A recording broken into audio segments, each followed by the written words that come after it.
তো হ্যালো বন্ধুরা, তোমরা সবাই কেমন আছো? আশা করি তোমরা সবাই খুব ভালো আছো। আমিও খুব ভালো আছি। অ্যান্ড দেখো, আজকে সকাল সকাল আমি বেরিয়ে পড়েছি আগরতলা যাওয়ার উদ্দেশ্যে। এটা হচ্ছে আমাদের বাড়ির সামনের রোডটা, বাড়ি থেকে বেরিয়ে এই রোডটা। তো আমার যে ননদ আছে, ননদের ছেলে সাগর, ওর কলেজ ছুটিতে বাড়ি ছুটি শেষ হয়ে গেছে, যার জন্য আবার চলে যাচ্ছে ভুবনেশ্বর।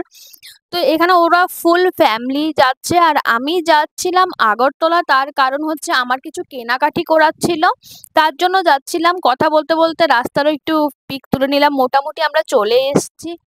তো সাডেনলি আমাকে দিদিভাই বলছিল যে চলো, তুমি কিছু কেনাকাটি করবে প্লাস আমিও কেনাকাটি করবো, কারণ বিয়ের সিজন চলে এসছে।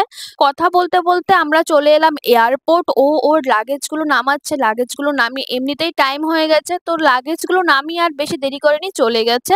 আর আমরা ওইখান থেকে একটু কিছু কেনাকাটি করতে গিয়েছিলাম। যা কিছু কিনেছিলাম তোমাদের পরের ভিডিওতে দেখাবো আমরা কি কি কিনেছি। তারপর কিনে টিনে অনেকটা লেট হয়ে গেছে, 3টে বেজে গেছে, তার জন্য আমরা কিছু খেতে চলে এসেছি। তো খেতে এসেও ভিডিও বন্ধ নেই।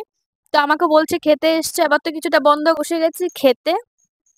তো অর্ডার দেওয়া হয়েছিল chicken fried rice and egg fried rice and normal thali. তো আমরা সবাই চিকেন ফ্রাইড রাইস থেকে একটু একটু করে খেয়েছি, আর এগ ফ্রাইড রাইসটা আমি, দিদিভাই আর ছোটি খেয়েছি। আর দাদাভাই নর্মালটা খাওয়া দাওয়া করার পর অনেক কথা হলো, অনেক ছিলাম কোন সকালে। তারপর বাড়িতে ঢুকতে ঢুকতে তখন 7টা, সাড়ে 7টা বেজে গেছে। তো এটা আমি কেন দেখাচ্ছি তোমাদের বলে দিচ্ছি। যখন কেনাকাটি করছিলাম তখন এই যে নেলগুলি, ফেক নেলগুলো আমি কিনেছিলাম, আমার কাছে খুব ভালো লেগেছিল। এটা হচ্ছে আমার অরিজিনাল আছে।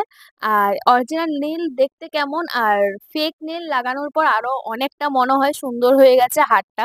তো দেখে খুব খুশি খুশি লাগছিল, খুব ভালোও লাগছিল। অ্যান্ড সাডেনলি এটা মনে পড়েছে যে না, কিনতে হবে, চলো কিনি। তো থ্যাংক ইউ ফর ওয়াচিং।